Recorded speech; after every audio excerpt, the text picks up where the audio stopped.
Tema es patogenia de las enfermedades bacterianas y virales. Patogenia significa, pato es enfermedad, genia es origen, ¿no? El origen de cómo las bacterias y los virus producen la enfermedad, de qué forma producen. Porque podemos consumir gérmenes, podemos consumir alimentos contaminados, pero ¿cómo esas bacterias llegan a producirnos enfermedad? ¿Cómo esos virus llegan a producirnos enfermedad? Entonces, eh, un concepto que ya hemos repetido en la anterior clase se refiere a patogenicidad. Patogenicidad se refiere a la capacidad que tienen los gérmenes de producir enfermedad, la capacidad. Es decir, yo puedo tener dos pacientes, dos niños que tienen diarrea.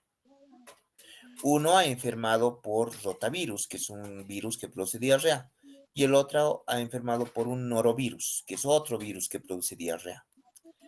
Entonces, uno puede estar con diarrea un día y luego ya estar normal, y el otro puede estar con diarrea por unos 4 días, estar muy mal, muy deshidratado y terminar hospitalizado. Entonces, ¿qué es lo que ha hecho diferente la evolución en estos dos pacientes? ¿Por qué uno ha ido bien y el otro ha ido tan mal?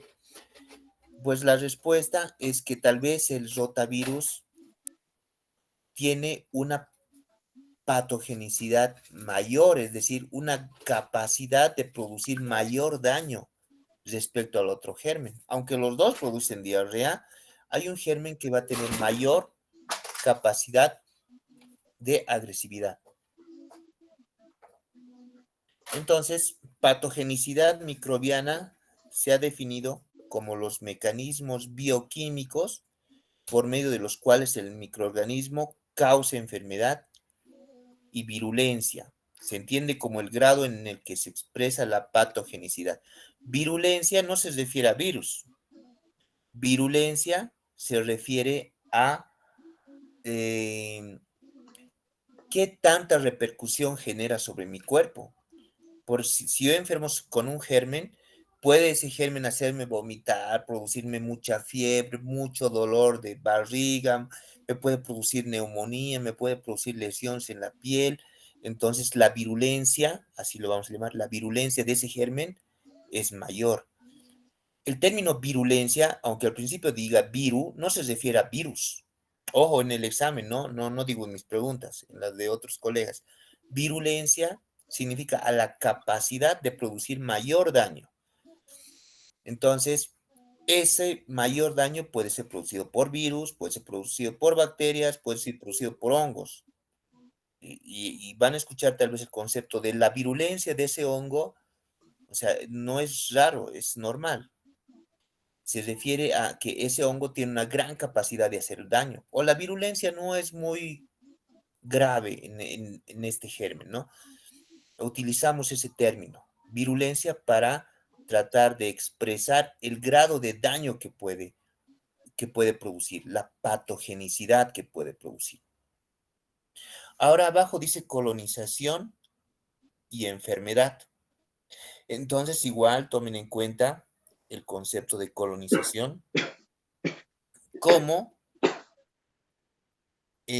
como la permanencia de un germen en un sitio anatómico del cuerpo en el cual no produce daño. Por ejemplo, en el intestino yo ya les había dicho pues que tenemos gérmenes buenos. Como tenemos gérmenes buenos en el intestino, ahí están colonizando, han formado sus colonias, viven en grupos, ahí están los Proteus, está la Escherichia coli, están otras enterobacterias en diferentes niveles del intestino. Tal vez la Escherichia coli esté en el colon, pero en el intestino delgado están las enterobacterias, así. Por grupos, por colonias viven ahí las bacterias que nos ayudan a desdoblar los alimentos, que nos ayudan a reabsorber el agua, que nos ayudan a controlar el intestino. Son como guardias, están controlando el intestino de que no vengan los gérmenes malos, gérmenes muy agresivos que nos pueden producir enfermedad. Entonces, ahí están colonizando, pero no nos producen daño. ¿Cuándo empieza la primera colonización? Cuando el niño empieza, el bebé, un bebé que acaba de nacer, acaba de llegar a la vida, empieza a lactar el pecho de su mamá. Entonces ahí empieza a adquirir los primeros gérmenes que van a llegar a su intestino y van a empezar a colonizar ahí el resto de su vida. Estos gérmenes incluso nos ayudan a metabolizar vitaminas, a metabolizar proteínas, a sintetizar vitaminas. Entonces son gérmenes buenos. Ahora, estos gérmenes buenos, hay algunos gérmenes que también son malos, pero que viven igual ahí en colonias. Viven en colonias, son gérmenes malos, pero como nuestras defensas están bien, nos alimentamos bien, tenemos todas nuestras vacunas, etcétera, entonces estos gérmenes no producen daño. Pero si nosotros enfermamos por otro tipo, otra causa, por ejemplo, pacientes con VIH, con SIDA, o pacientes con cáncer que tienen leucemia o algún tipo de tumores de la sangre, entonces sus defensas bajan. Y como sus defensas han bajado, estos gérmenes malos que ahí estaban tranquilos colonizando, empiezan a producir enfermedad. Entonces ahí está el primer concepto que igual en una pregunta del examen le puse, diferenciar colonización versus enfermedad. Ahora, como les decía, pues hay gérmenes oportunistas que se aprovechan de que nuestro sistema inmunológico está malo, está defectuoso, como en los pacientes con VIH y cáncer, y estos gérmenes aprovechan para producir enfermedad. Así hay varios que lo vamos a ver más adelante en las siguientes clases, por ejemplo, legionela, puede ser un neumocistis girovesi, o sea, son gérmenes tan raros que solamente lo puede tener una persona que tenga una inmunodeficiencia, es decir, su sistema inmunológico, su sistema de defensas está muy deficiente, está muy bajo. Entonces estos gérmenes aprovechan ahí para ingresar y producir enfermedad. Entonces estos son los gérmenes oportunistas. También hay gérmenes patógenos estrictos, es decir, cuando a tu cuerpo, cuando ingresa a tu cuerpo, sí o sí te va a producir enfermedad. Por ejemplo, la pseudomona. La pseudomona es un germen que cuando ingresa se aloja en el intestino, pero puede ir a cualquier parte del cuerpo y que siempre va a producir enfermedad. Entonces no puede estar dentro del cuerpo. Hay gérmenes que son facultativos, que viven, como les decía, algunos pueden vivir en el intestino, de esos les hablaba, que son patógenos, que pueden producir enfermedad, pero que no lo producen. Pero cuando bajan las defensas, ahí cambian y pueden producir enfermedad, es decir, puede variar. Tienen esa facultad de producir o no enfermedad. Todo va a depender de que el huésped presente algún cambio que pueda favorecer el crecimiento de estos gérmenes facultativos. Hay otros gérmenes que se los denomina emergentes, que antes no estaban, ¿no? Con el pasar de los años aparecen nuevos y nuevos gérmenes, nuevas cepas. Por ejemplo, les hablo de una cándida. La cándida albicans es un hongo, pero era un hongo que hace décadas se la conoce la cándida albicans. Pero ya en los últimos años han aparecido otras variedades de cándida. Hay una cándida ahora que se llama cándida aureus. Aureus significa oro, ¿no? Oro, por eso el símbolo del oro es AU, ¿no? De aureum. Entonces, Cándida aureum, porque tiene una coloración amarillenta, no es como las otras cándidas blancas, es una cándida medio amarilla, pero que ha empezado a aparecer igual recién los últimos años, que es muy resistente a los antibióticos.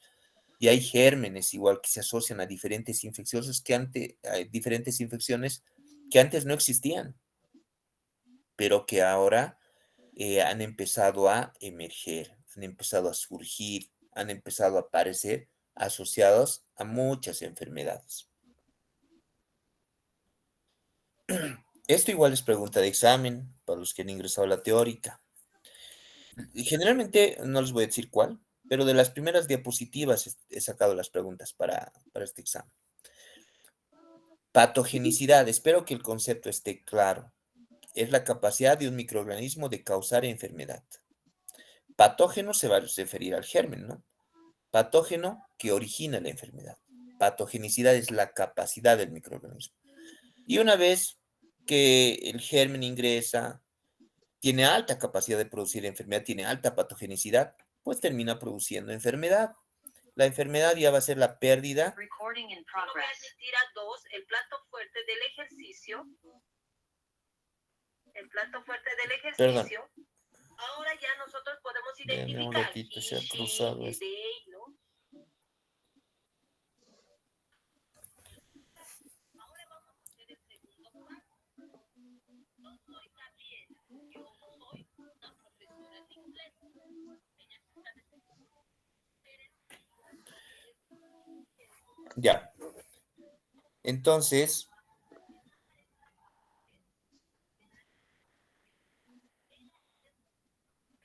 perdón, ¿me están escuchando? No sé si se ha cortado el audio, ¿está bien? Sí, doctor. Ya, ok, súper. Les decía que de estas primeras diapositivas he sacado las preguntas para el examen. Ojo con los conceptos. Y hemos repetido esto. Enfermedad es la pérdida de la homeostasia o equilibrio entre el hospedero y el microorganismo.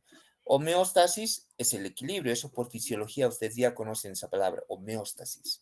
Es el equilibrio del cuerpo en el cual las funciones corporales funcionan normalmente. En el cuerpo hay sodio, potasio, hay bicarbonato, hay proteínas, hay una cantidad de glóbulos rojos, hay una cantidad de glóbulos blancos, hay enzimas, las enzimas que ayudan al metabolismo del cuerpo. Todo funciona en un perfecto equilibrio. Eso se llama homeostasis. Entonces, enfermedad es la pérdida de la homeostasis o desequilibrio entre el hospedero y el microorganismo. Y la virulencia, como les decía, es el grado de patogenicidad.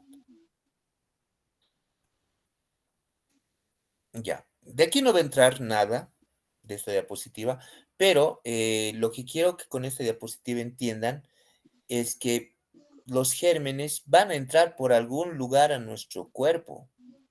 Por la piel no van a ingresar, a menos que tengamos una herida. Una herida en medicina le llamamos solución de continuidad. Si hay una solución de continuidad en la piel, los gérmenes van a poder aprovechar para ingresar por la piel. Pero de lo contrario, la piel es la primera barrera contra las infecciones. Puede ingresar por vía respiratoria, como a través de gotitas de fluye, se llama, ¿no? Gotitas de fluye. F-L-U-G-G-E, fluye, que son gotas microscópicas que se encuentran suspendidas en el aire. Una persona enferma puede entrar a la sala de teóricas y empezar a toser ahí para todos y se puede ir, pero esos microorganismos quedan suspendidos en microgotas de saliva en el aire. Son tan pequeñas esas gotitas que quedan suspendidas en el aire. Y luego ya pues todos salen, se mueven en el aula y todos empiezan a aspirar esos gérmenes. Y al día siguiente más de uno va a estar ya otra vez va a estar con síntomas respiratorios como la persona que estaba tosiendo inicialmente. Entonces, por vía respiratoria ingresan sobre todo virus, pero también puede ingresar bacterias, virus como el virus de la influenza, bacterias como la tuberculosis. Por la saliva, igual ingresan, ¿no? A ver, algo que van a ver igual es, son como pequeñas ampollas que aparecen en la boca que tienen líquido en su interior. Así son como los mochitos, pero son blancos, su contenido es blanco, transparente. Esos son lesiones por herpes. ¿Quién les da? Generalmente una persona que contagia a otra por vía salival. o alguien que transmite, igual son los odontólogos, porque a veces utilizan su mismo instrumental a una persona que tiene herpes y luego no lo esterilizan bien y luego utilizan en otro paciente y luego ya está con sus ampolitas. Le ha transmitido un herpes. Por vía gastrointestinal, igual cuando les hablaba, cuando a veces nos comemos alguna comida contaminada en la calle, podemos agarrar bacterias como Escherichia coli, Salmonella o virus como enterovirus o hepatitis A. Por vía sanguínea, cualquier germen, sobre todo un germen que sea asociado a transfusiones sanguíneas. A ver, la transfusión sanguínea salva vidas. Cuando una persona necesita sangre, se le transfunde sangre, salva vidas. Pero si esa sangre no es segura, esa sangre puede transmitir infecciones por hepatitis B, VIH, citomegalovirus, paludismo raro. Tal vez en Santa Cruz puede haber algún caso, más que todo en África, ¿no? Pero lo más frecuente es VIH y hepatitis B. Por secreción genital, las relaciones sexuales también transmiten enfermedades de transmisión sexual. Por la orina, igual en los hospitales, por mala manipulación de la orina de los pacientes, se pueden transmitir enfermedades y otras de causa zoonótica. ¿Qué es zoonosis? Zoonosis es lo que se refiere a los animales, ¿no? Por ejemplo, la mordida de un animal la mordida de sobre todo un roedor o un can puede producir rabia, ¿no? Puede transmitir el virus de la rabia. Entonces, hay diferentes tipos de gérmenes que pueden aprovechar alguna vía natural del cuerpo, como vía respiratoria, bucal, genital, para producir enfermedad o a través de la piel también. Ahora, ¿qué mecanismos utiliza la bacteria para producir enfermedad? Esto no lo voy a preguntar, pero quiero que me entiendan. El germen se adhiere a la célula que va a destruir, la invade, ingresa dentro de la célula, se empieza a multiplicar, pero antes de multiplicarse empieza a formar unos metabolitos. Metabolitos se refiere a pequeñas moléculas que van a ayudar en el propio crecimiento de la bacteria y en la propia multiplicación de la bacteria. Es decir, es como si ingresara y empieza a armar toda su maquinaria para vivir y reproducirse ahí. Luego empieza a producir enzimas que degradan, que destruyen a la célula huésped. Y luego de eso, pues termina de destruirse la célula, multiplicada ya muchas más bacterias salen y invaden otras células. Esta igual es pregunta de examen, ojo. Estructuras que participan en la adherencia bacteriana. Para que una bacteria se adhiera a su célula huésped, utilizan adhesinas. Adhesinas, pues el nombre mismo lo dice, ¿no? Es para adherirse. Estas adhesinas pueden ser fímbricas o afímbricas. Fímbricas significa es como pelitos, se llaman fimbrias. ¿Ven aquí los pelitos? Esas son las fimbrias en el lado izquierdo. Y en el lado derecho es afímbricas. No tiene estos pelitos, pero sí tiene unas moléculas de adherencia. Entonces utiliza sus moléculas de adherencia para unirse a esta célula que están infectando. Entonces pueden ser fímbricas, afímbricas, sus adhesinas.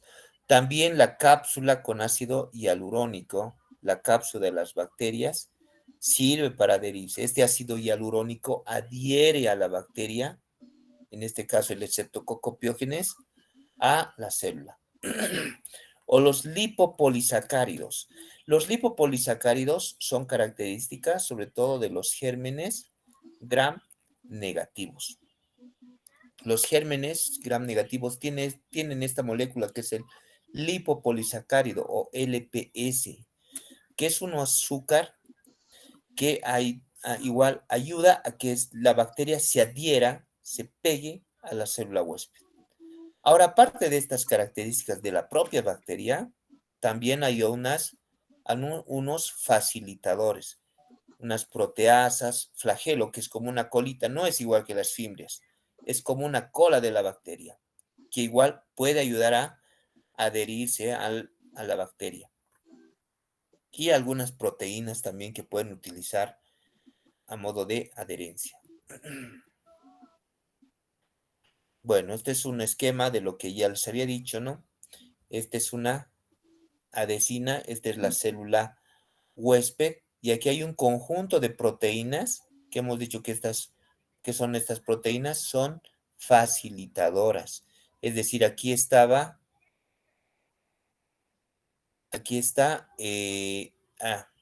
aquí está el uroepitelio, que es la mucosa de la vía urinaria.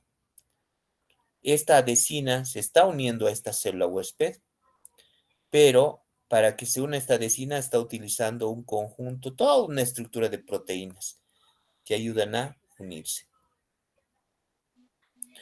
Ahora las adhesinas fímbricas tienen una característica para su movimiento.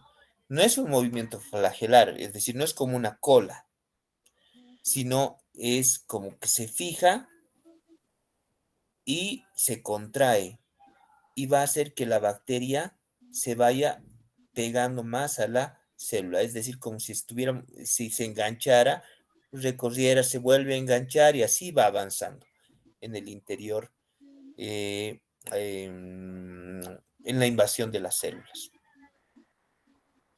Este es el esquema que ya les había dicho.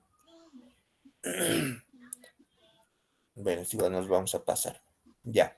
Entonces, las adhesinas, estas moléculas que sirven para unir a la bacteria a la célula huésped, pueden ser de diferentes características. Pueden ser azúcares, pueden ser proteínas, pueden ser ácidos grasos.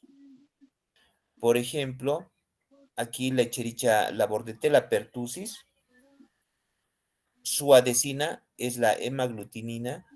¿Y qué característica tiene? Que es un carbohidrato. La Escherichia coli igual, ¿no? El carbohidrato es otro, va a ser la manosa o la Fimbria P, la galabiosa. Esta variedad de Escherichia coli, pues bueno, esta diapositiva solamente es para que vean que las adhesinas son diferentes. Pueden ser proteínas, pueden ser carbohidratos, y pueden ser diferentes proteínas y pueden ser diferentes carbohidratos igual. No es una molécula única. Las bacterias van a tener diferentes formas de adherirse. Esto igual es importante que lo conozcan, como les decía, con la colonización bacteriana. Aquí, en el gráfico, ven todo un proceso que comienza con la llegada de la bacteria hacia un sitio anatómico. Llega la bacteria y se empieza a multiplicar. Se empieza a multiplicar. Al principio solamente ha llegado y se ha adherido. Luego ya ha empezado a formar una monocapa. Ya al formar ya una capa más firme, ya su adherencia ya es irreversible, es decir, ya nadie lo mueve ahí, ya se quedó. Luego empieza a aumentar, a proliferar y empieza a formar colonias más grandes y agrega también otras moléculas que utiliza para su crecimiento. Y luego puede quedar toda una capa gruesa en esa parte donde ha colonizado, que es como un film, es como una película, como un asfaltado, digamos, o como un pavimentado. Si tienen, digamos, un camino de tierra y le ponen el asfalto, más o menos las bacterias hacen eso, tapizan una superficie para vivir ahí, pero no van a producir enfermedad porque solamente están colonizando esa parte. Ahora, en los hospitales, ¿qué es lo que pueden colonizar? Por ejemplo, en los hospitales nosotros utilizamos muchos dispositivos. A veces un paciente necesita para respirar un tubo endotraqueal. Le metemos un tubo y lo conectamos a un ventilador para darle oxígeno. Entonces, si ya va a estar muchos días con ese tubo, los gérmenes van a empezar a colonizar el interior de ese tubo y van a empezar a vivir ahí. Si un paciente no puede, ponemos nosotros una sonda vesical para que orine. Entonces, si lo dejamos muchos días con esa sonda en su interior también se va a empezar a colonizar por gérmenes. Y así hay muchos dispositivos que utilizamos, catéteres, sonda nasogástrica, tubos de pleurostomía, es decir, les ponemos para que respiren a veces unos tubos ahí en las costillas. Entonces los gérmenes utilizan estos dispositivos que nosotros hemos puesto para empezar a colonizar. No van a producir enfermedad, pero ya están viviendo en estos dispositivos. Y lo que nosotros vemos en los hospitales es, pues, tratar de sacar lo más rápido posible el dispositivo. Lo hemos puesto por una razón, lo necesitaba el paciente, pero ya tenemos que ir planificando cuándo quitarle, porque ya se deben estar colonizando por gérmenes. Bueno, esta diapositiva igual solamente para ver que la infección de un sitio anatómico del cuerpo se relaciona directamente con un grupo de bacterias. Por ejemplo, el Staphylococcus aureus puede producir infección a nivel del hueso. En infecciones urinarias, en vía urinaria, ¿cuál es el germen más frecuente? Escherichia coli. En infección del oído medio, Haemophilus influenza. En infección del pulmón, Pseudomonas aeruginosa. Es decir, nosotros ya vamos pensando más o menos cuando llega un paciente infectado por una distensión abdominal, su abdomen está bien hinchado. A eso le llamamos distensión abdominal. Entonces ya estamos pensando los gérmenes más frecuentemente asociados a distensión abdominal y para empezar nuestro tratamiento. No puede ser que un germen que normalmente esté en la piel, no vamos a sospechar que ahora ese germen le está produciendo algo en el abdomen. No, eso primero no es normal. ¿Qué tiene que ser un germen de la piel en el abdomen? Lo más frecuente es que un germen del abdomen se haya vuelto agresivo y haya empezado a producir enfermedad.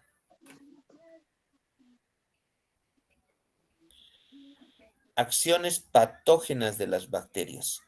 Bueno, como les decía, pues los gérmenes cuando ingresan, invaden las células, producen toxinas y destruyen la célula.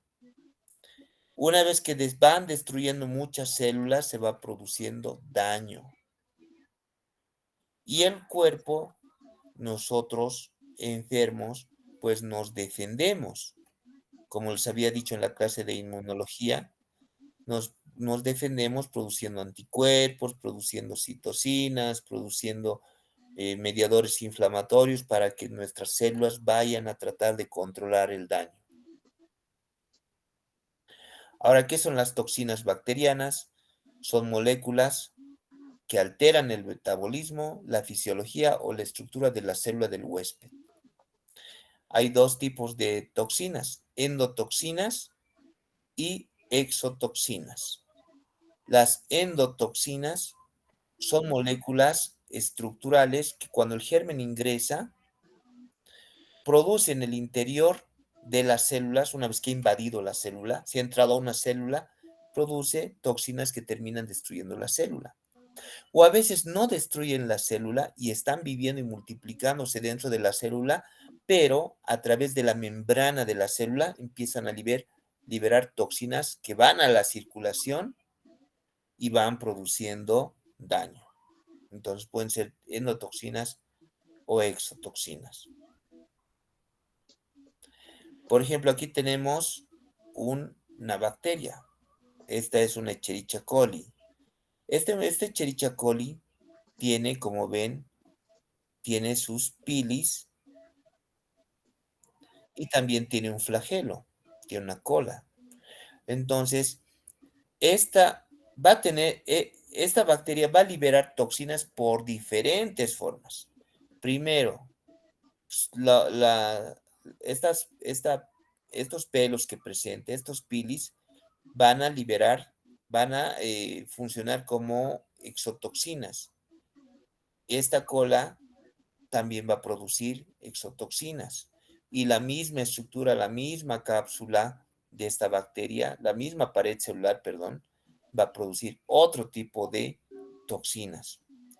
Entonces, esta bacteria va a producir tanto endotoxinas como exotoxinas. ¿Y qué es lo que hacen estas toxinas? Como ya les había dicho en la clase de inmunología, estas toxinas, una vez que se liberan a la circulación, activan a los linfocitos T, a los linfocitos B, al sistema del complemento, producen citocinas. Las citocinas van a viajar al centro termorregulador del cerebro y van a producir fiebre. La fiebre va a hacer que muchas otras células vayan al sitio de la lesión para tratar de controlar al germen. Entonces, todo esto va a estar liberado, todo esto se va a producir por las toxinas que presentan estos gérmenes. Entonces, acá, bueno, repitiendo, las exotoxinas son proteínas solubles excretadas. Estos conceptos igual tienen que quedar claros. Una cosa es secreción y otra cosa es excreción. Secreción es cuando nuestras glándulas o los gérmenes emiten sustancias que van directamente a la circulación.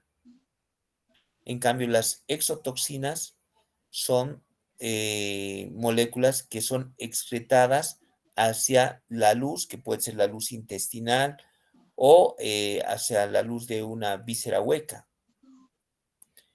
Entonces, estas bacterias pueden producir endotoxinas y exotoxinas.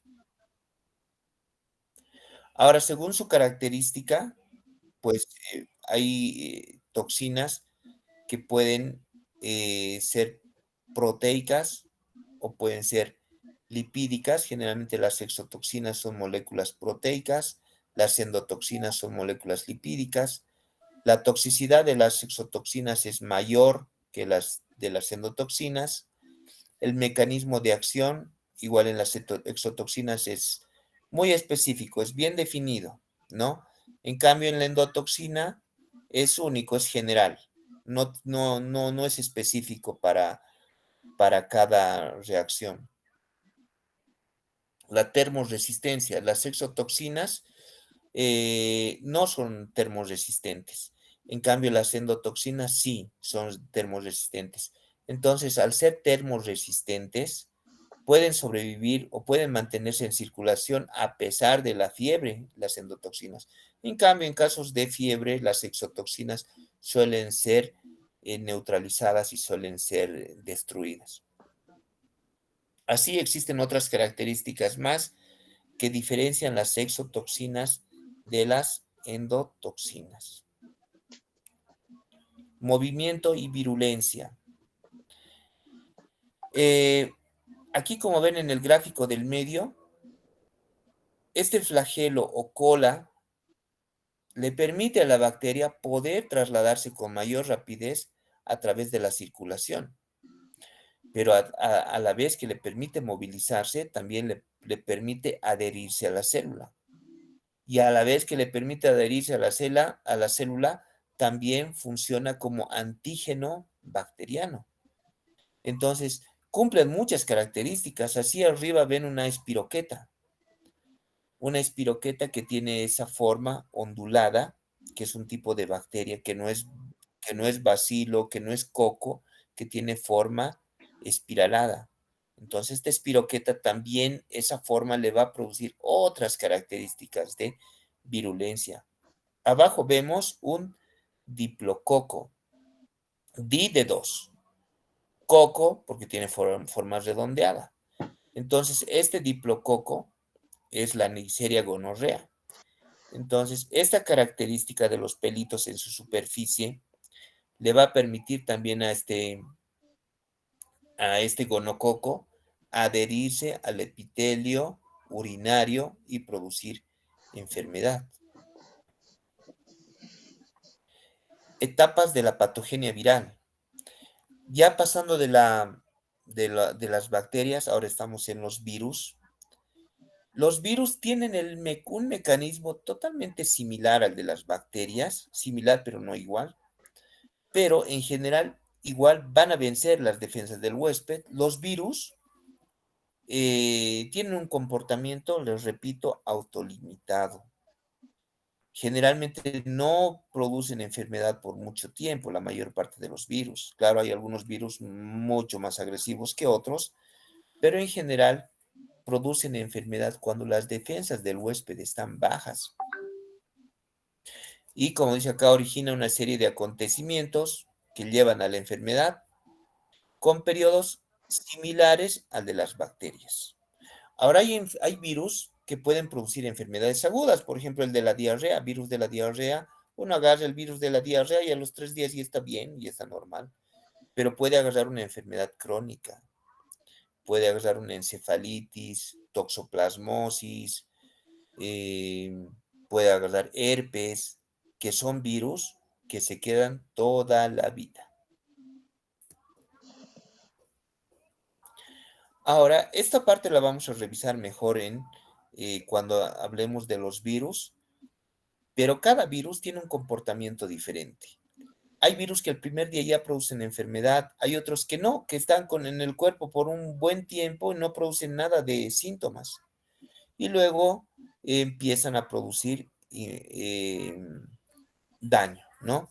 Y hay otros que desde el principio ya producen síntomas que va a ser síntomas agudos, por ejemplo, el de la diarrea. Una infección persistente, por ejemplo, el del herpes. Una infección transformante, que es decir, que evoluciona para mal, ¿no? Al principio la infección estaba presente, pero empieza a empeorar, como el virus de la hepatitis B o C, que terminan destruyendo el hígado. Dentro de las etapas de la patogenia viral, como les decía, hay una etapa donde la mayor parte de los virus tal vez están, que es la entrada del microorganismo y cuando producen la infección. El cuerpo se adapta y en esta parte el cuerpo suele eliminar a la mayor parte de los virus, pero algunos virus viven y se quedan en el cuerpo, se adaptan a la respuesta inmunitaria y se quedan por mucho tiempo. En este periodo es donde nosotros podemos empeorar y necesitamos en muchos casos otro tipo de soporte para sobrevivir, ¿no? Generalmente son virus que se han multiplicado masivamente en el cuerpo. Y por último, en este periodo los pacientes fallecen, en este periodo los pacientes se recuperan, hacemos tratamiento, a muchos les va bien, a muchos les va mal, pero al final lo que queda es una memoria inmunológica. Si al paciente le ha ido bien, pues para el futuro su cuerpo ya ha conocido la enfermedad, le ha ido muy mal o le ha ido bien, pero al final ya ha conocido la enfermedad, entonces queda una memoria inmunológica para el futuro. Los virus tienen un periodo de incubación muy variable. Como les decía, el virus de la diarrea, en 24 horas ya está con diarrea masiva un niño por infección por rotavirus. Pero por otro tipo de gérmenes puede incluso en años aparecer los síntomas, ¿no? Va a depender mucho del tipo de virus, de la virulencia, puede ser un virus mucho más agresivo, de la carga viral. Por ejemplo, les pongo un ejemplo, en la Facultad de Medicina afuera de la Facultad de Medicina de la UNSA, se ha hecho un levantamiento de muestras de todas las tucumaneras hace unos 20 años más o menos. Y en todas las tucumaneras, digamos, porque ahí vendían todas las tucumaneras en fila, se ha encontrado bacterias. En algunas Escherichia coli, en algunas Pseudomonas, en algunas otro tipo de bacterias, y en algunas muestras sumamente contaminadas las tucumanas, en otras estaban casi libres de microorganismos, pero han encontrado algunos. Es decir, cada alimento tenía una cantidad diferente de gérmenes. A eso se llama carga viral. Cuando uno consume o se infecta por un germen es diferente si se enferma por unas microgotitas de un germen que lo ha aspirado en el aire o a una persona que ha venido y te estaba tosiendo en la cara, ¿no? Entonces, la carga viral va a ser diferente entre las personas. Ambos pueden enfermar, pero el que ha aspirado una pequeña cantidad de germen tal vez va a enfermar horas o tal vez un día y luego va a sanar, porque las defensas rapidito lo han cubierto. Pero si se ha enfermado por una carga viral muy alta, entonces la enfermedad no ha sido posible controlar y la enfermedad ha evolucionado y ha empeorado y ha terminado en el hospital. Entonces es importante la carga viral cuando nos enfermamos de algún determinado germen. Es importante la resistencia y la inmunidad de las personas. Hay personas bien nutridas, bien alimentadas, que tienen muy buenas defensas, versus hay otros que pues no se alimentan bien, que no se abrigan bien, que no tienen vacunas. Entonces su cuerpo es más susceptible a enfermedades graves. Estos son algunos agentes etiológicos de algunas enfermedades virales y su periodo de incubación. Como ven, hay diferentes gérmenes que tienen periodos de incubación muy diversos. Por ejemplo, 12 días, 3 semanas, 6 semanas a 6 meses. Estos gérmenes los vamos a ir viendo por separado, ¿no? No tienen que aprendérselo ahora. El objetivo de esta diapositiva solamente es que todos los virus tienen comportamientos diferentes. No por ser virus todos se van a compartir igual, comportar igual. Eh, Pueden estar en el cuerpo, como les decía, por semanas y no producir nada. Y luego de unas semanas recién producir enfermedad, ¿no? Como el virus del herpes. O inmediatamente producir una diarrea mortal. Hay niños que enferman por rotavirus que no tenían vacuna y se infectan y al día siguiente ya están con diarrea más de 12 veces en el día, presentado diarrea, terminan en el hospital y a veces incluso fallecen. Un día o 2 días de evolución. Entonces, los virus se comportan de manera diferente. Estas son formas de transmisión de los virus, ¿no? Igual que de las bacterias. Esto es igual. Por contacto físico, como les decía, igual, uno se puede contagiar de virus o bacterias al subirse al minibús, al agarrar el asiento, al agarrar la baranda de las gradas, al subir agarrándose la baranda, o al abrir una puerta. ¿No? Podemos contaminarnos de germen. O hay personas que están tosiendo y los gérmenes, pues ni siquiera te tienen que toser en la cara, pero ha pasado una persona que estaba tosiendo hace una hora, pero los gérmenes se han quedado suspendidos en el aire. Entonces alguien inocente baja de su cubículo, de su clase, va, pasa por ahí y aspira esas microgotas de fluye y enferma. ¿No? En algunas ocasiones se necesita eh, la transmisión por vectores, por ejemplo, en el caso de la fiebre amarilla, la chikungunya, estos mosquitos, el Aedes aegypti o el Trypanosoma cruzi, etcétera, son vectores. ¿Por qué se llaman vectores? Porque transmiten la enfermedad.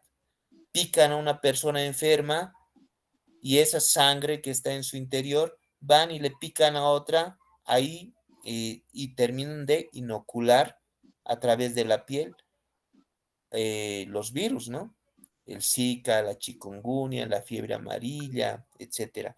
Son enfermedades virales producidas por un virus, pero quien ha transmitido el virus ha sido un vector. El vector es, en este caso, el mosquito. Estas son, ¿no? Las que se transmiten por vía oral, por vía respiratoria, perdón. Cuando uno está tosiendo, entonces uno se puede contagiar de diferentes virus. El virus de la varicela zoster, herpes zoster, eso sobre todo por, eh, por el contagio de la saliva, ¿no? La gripe, el sarampión, la parotiditis, por unos estornudos se pueden contagiar. La vía de transmisión es aérea. Hay también, estas son, ¿no?, las que les decía, que son transmitidas por vectores. La fiebre amarilla por el Aedes, El dengue, igual por el Aedes, el mosquito se llama Aedes, ¿no? El mosquito, ese es su nombre científico. La fiebre hemorrágica y nefropatía por roedores, esta fiebre hemorrágica o machupo se llama también, por roedores, este es un virus que es un arenavirus que ya ha producido bastante mortalidad, sobre todo en la región de los Yungas. El virus de la rabia, que igual es transmitida o es transmitida por roedores o por caninos. Encefalitis equina, igual por mosquitos. Esto no lo tenemos acá, pero igual es otro tipo de virus. Lo que importa de esta diapositiva es que ustedes vean que no son los virus los que llegan de contagio entre persona a persona siempre. En algunos casos se necesitan estos vectores. Enfermedades virales transmitidas por contacto directo. No se necesita vectores. En el síndrome de inmunodeficiencia adquirida, el virus del VIH-Sida. Este virus es transmitido por líquidos corporales, uso de jeringas, cuando comparten jeringas entre personas que están una persona infectada a una persona sana, contacto sexual, transfusiones sanguíneas, madre-feto, una mamá que tiene VIH en el momento del nacimiento, pues le transmite a su bebé el VIH y pues el bebé que no tenía la culpa nace ya con SIDA y con su vida ya complicada. El herpes labial, como les decía, la transmisión es por contacto directo de la saliva. Una persona que tiene herpes, pues no le dice a su novia, ¿no? Que tiene herpes y le puede contagiar el herpes labial, o en otras ocasiones, pues como les decía, los odontólogos son buenos transmisores por el uso por no esterilizar bien su material de trabajo.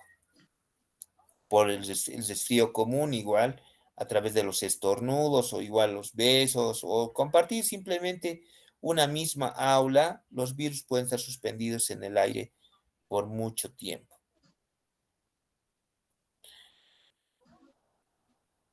Bueno, no sé si tienen alguna pregunta, alguna duda.